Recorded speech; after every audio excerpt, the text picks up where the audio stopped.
Queridos hermanos y amigos en Cristo, feliz Navidad,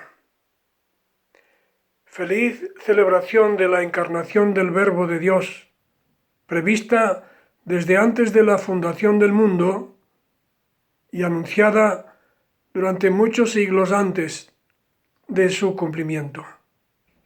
El tema del mensaje en esta mañana es un nacimiento anunciado.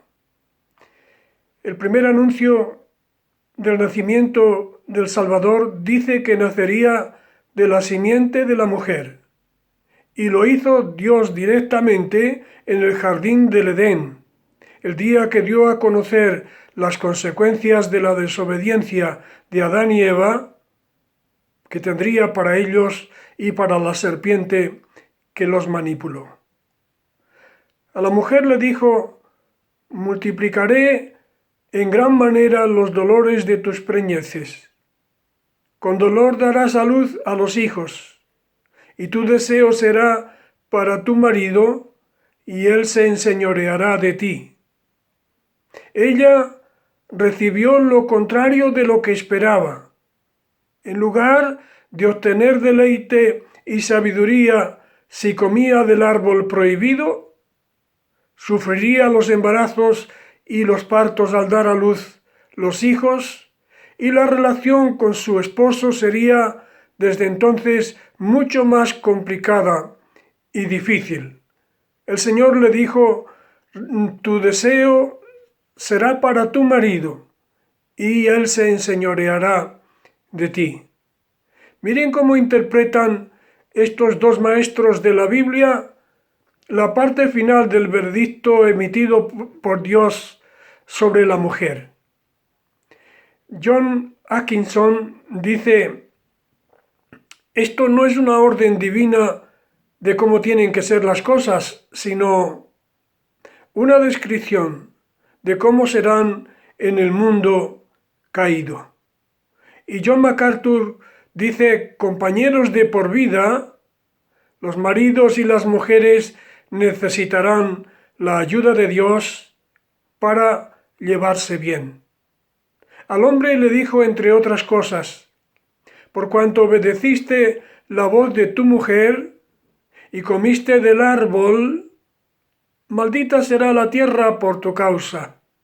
Con el sudor de tu rostro comerás el pan hasta que vuelvas a la tierra, porque de ella fuiste tomado, pues polvo eres y al polvo volverás.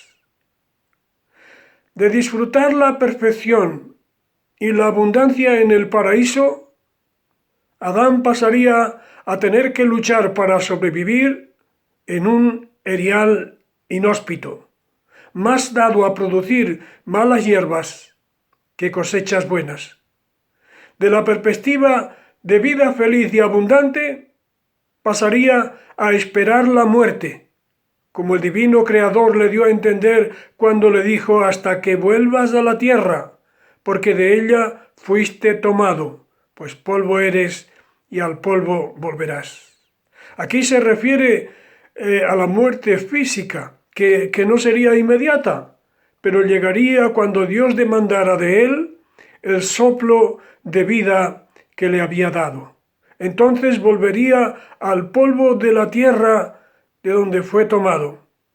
Y este anuncio divino explica el por qué los seres humanos en general suelen tener tanto tiempo a morir. Suelen tener tanto miedo a que llegue la hora de la muerte por esa separación que produce cuando llega. El castigo de la serpiente, mencionado en primer lugar por el Señor, fue el más aterrador, pues era irreversible, porque Dios le dijo: pondré enemistad entre ti y la mujer, y entre tu simiente y la simiente suya.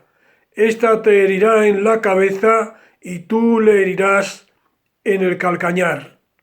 El texto describe el mayor conflicto de la historia, refiriéndose a la hostilidad que desde entonces existiría entre la simiente de la serpiente, los hijos del diablo y la simiente de la mujer, el Señor Jesucristo, el Mesías prometido. La expresión «tú le herirás en el calcañar» se refiere a los padecimientos que soportaría el Señor, sufriendo incluso la muerte, pero no sería vencido, porque después de morir, seguiría viviendo. En cambio, la simiente de la mujer, el Salvador anunciado, heriría a la simiente de la serpiente en la cabeza, causándole una herida mortal que supondría su derrota total y definitiva. Este verso 15 de Génesis 3 es conocido como el protoevangelio, que literalmente significa el primer evangelio, porque es el primer anuncio de un Salvador que libraría a los pecadores del poder de Satanás hecho por Dios.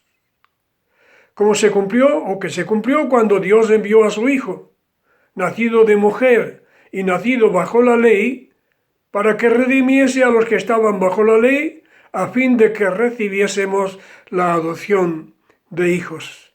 No nos quedamos en este pasaje, no entramos en él, quiero decir. Sin embargo, su contenido es formidable, es extraordinario, a la luz de lo que acabamos de ver que Dios había dicho que sucedería al hombre y a la mujer y a sus descendientes. Adán y Eva fueron castigados por desobedecer, pero recibieron la promesa de redención futura. Cuando Dios reveló su plan para derrotar a Satanás y ofrecer al mundo la salvación de forma gratuita. Esta promesa se cumplió en el Calvario, cuando el Redentor triunfó definitivamente sobre el diablo, venciéndolo al morir en la cruz. El segundo anuncio dice que nacería de una virgen. Este anuncio fue dado al rey Acaz a través del profeta Isaías en los días que Rezín, rey de Siria, y Peca, hijo de Remalías, rey de Israel, subieron contra Jerusalén para combatirla. Y fue dado para anunciarle que los reyes invasores no prevalecerían, tal como fue, porque 2 años después murieron los dos en el 732 a.C. Ahora, la noticia del asedio de Jerusalén causó tal efecto en Acaz y en Judá, el pueblo de Judá, que Isaías describe el estado de ánimos de ellos diciendo: se le estremeció el corazón, aquí se refiere al rey, y el corazón de su pueblo, como se estremecen los árboles del monte a causa del viento. ¿Cuál sería el estado mental, el estado anímico en el que se encontraba el pueblo y el rey en ese momento que lo describe de esta manera el profeta Isaías? Viendo la penosa situación de su pueblo, el Señor tuvo compasión de ellos, lo mismo que la tuvo de Adán y de Eva en el huerto, y habló a Isaías diciendo: sal ahora al encuentro de Acaz y dile: guarda y repósate, no temas ni se turbe tu corazón a causa de estos 2 cabos de tizón que humean. Y para convencerle de que esto se cumpliría, le propuso que pidiera una prueba, diciendo: pide para ti señal a Jehová tu Dios, demandándola ya sea de abajo en lo profundo o de arriba en lo alto. Es decir, que podía pedir una señal, cualquier señal del cielo o de la tierra, del mundo visible o del mundo invisible. Una señal que afirmara y que fortaleciera su fe, como hizo Gedeón con la prueba del vellón antes de enfrentarse a los madianitas. Pero Acaz rehusó pedir el milagro que se le ofrecía, alegando falsamente que no deseaba tentar a Dios porque ya había decidido apoyarse en el rey de Asiria, ignorando, para vergüenza y para desgracia suya, ignorando que mejor es confiar en Jehová que confiar en el hombre, que mejor es confiar en Jehová que confiar en príncipes. Como no pidió la señal que se le ofreció, el profeta le habló de parte de Dios diciendo: «¿Os es poco ser molestos a los hombres, sino que también lo seáis a mi Dios? Por tanto, el Señor mismo dará señal. He aquí que la Virgen concebirá y dará a luz un hijo, y llamará su nombre Emmanuel».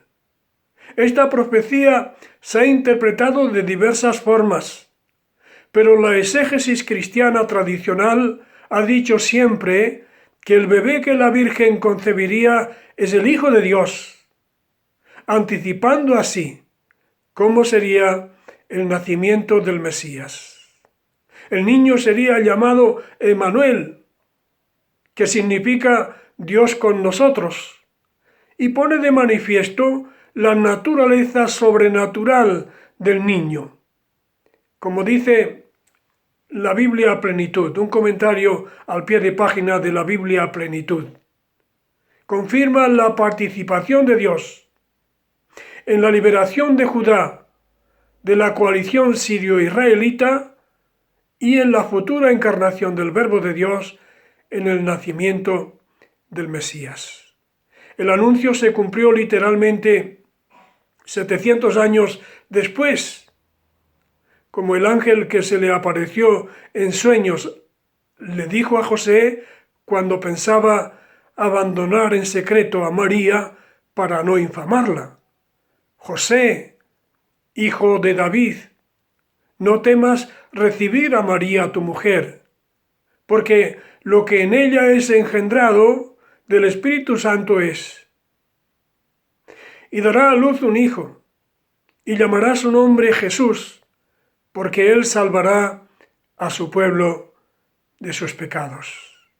La prueba es que el evangelista, Mateo, dice a continuación: «Todo esto aconteció para que se cumpliese lo dicho por el Señor por medio del profeta, cuando dijo: He aquí una virgen concebirá y dará a luz un hijo, y llamará su nombre Emmanuel», que traducido es Dios con nosotros. El ángel está citando en Mateo 1, 22 y 23 las palabras que el profeta le dijo al rey Acaz en 7:14.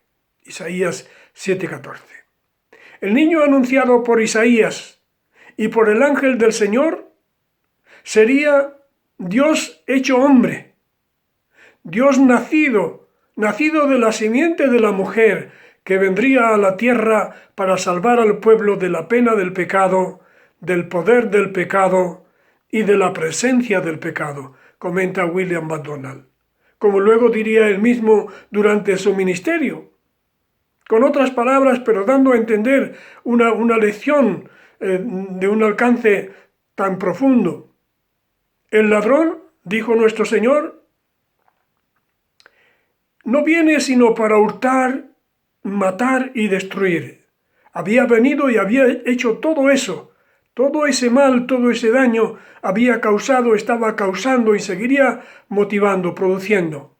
Pero el Señor dice: yo he venido para que tengan vida y para que la tengan en abundancia. El tercer anuncio dice que el Salvador nacería en Belén. Un anuncio que se hizo poco antes de la invasión de Judá, como da a entender el profeta Isaías cuando dice: «Rotéate ahora de muros, hija de guerreros. Nos han sitiado, con vara herirán en la mejilla al juez de Israel». Versículo 1 del capítulo 5 de Miqueas. La ciudad de Jerusalén sería situada y destruida, y el rey humillado y afrentado por los invasores. Como dice el contexto cultural de la Biblia, golpear en la mejilla al juez de Israel implica tanto el desprecio del agresor como la impotencia del gobernador de Judá para responder a la agresión. Después de una predicción tan desalentadora, el profeta anunció la venida del Salvador deseado, diciendo: «Pero tú, Belén Efrata, pequeña para estar entre las familias de Judá, de ti me saldrá el que será Señor en Israel, y sus salidas son desde el principio, desde los días de la eternidad». Miqueas 5:2. El Señor y Salvador de Israel, que Dios había prometido, que había planificado que viniera desde antes de la fundación del mundo, nacería en Belén Efrata, una pequeña aldea situada a unos 9 kilómetros de Jerusalén. Belén significa casa de pan, por la gran cantidad de cereales que aquella región producía en aquel tiempo. Y Efrata, que equivale a fértil, la distingue de otra Belén que había en Zabulón, cerca de Nazaret, a la que se refiere indirectamente el capítulo 19 del libro de Josué. El Salvador deseado y esperado por el pueblo de Dios no sería una persona normal y corriente, como otra cualquiera. Entraría en la historia como hombre verdadero que existía desde siempre. Como dice el profeta, sus salidas son desde el principio, desde los días de la eternidad. Estas palabras hacen referencia a la deidad del Mesías, a la deidad del Salvador anunciado, y al mismo tiempo ponen de manifiesto su eternidad, como escribió el autor del Salmo 90. Señor, tú nos has sido refugio de generación en generación. Antes que naciesen los montes y formases la tierra y el mundo, desde el siglo y hasta el siglo, tú eres Dios. La profecía de Miqueas se cumplió literalmente cuando Jesús nació en Belén en días del rey Herodes, como enseña la palabra de Dios en el Evangelio de Mateo. Cuando los magos de Oriente buscaban al rey de los judíos, Herodes se turbó y preguntó: ¿dónde ha de nacer el Cristo? Los sacerdotes y los escribas le dijeron, citando a Miqueas: en Belén de Judá, porque así está escrito por el profeta. Y tú, Belén, de la tierra de Judá, no eres la más pequeña entre los príncipes de Judá, porque de ti saldrá un guiador que apacentará a mi pueblo Israel. El Salvador vendría para guiar y apacentar a su pueblo. Y cuando viniera, cuando la promesa se cumpliera, su pueblo podría decir con el salmista: el Señor es mi pastor, nada me faltará. En lugares de delicados pastos me hará descansar, etcétera, etcétera. Resumiendo, hermanos, el hombre fue creado para vivir en comunión con Dios, pero esa comunión se rompió por causa del pecado que Adán y Eva cometieron desobedeciendo al Señor. Ahora, la separación no sería definitiva, porque Dios había planeado, como ya hemos dicho anteriormente, antes de la fundación del mundo, enviar un Salvador para redimir al hombre de su pecado.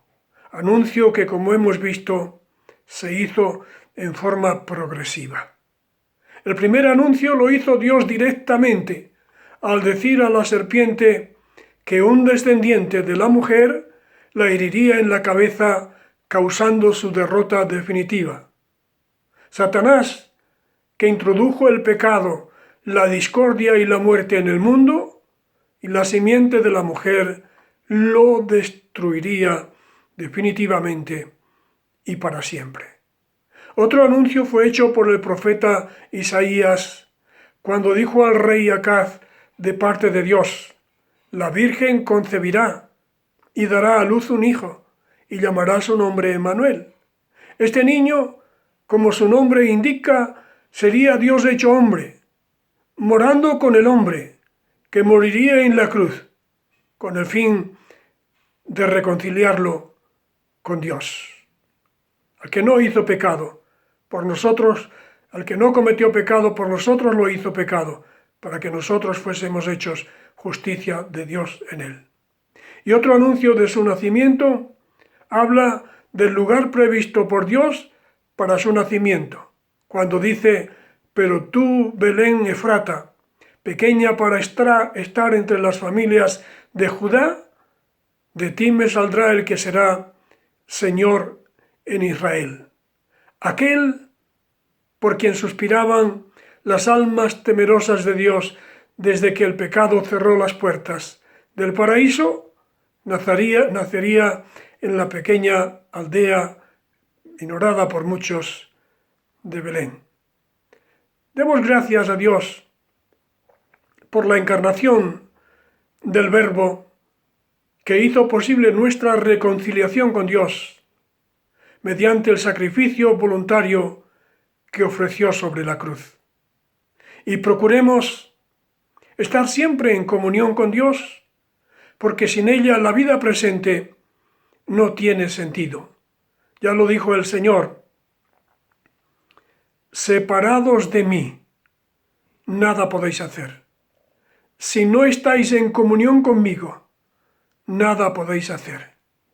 Queridos hermanos, celebremos la Navidad, dando gracias a Dios por Jesucristo, su don inefable. Que Él les bendiga.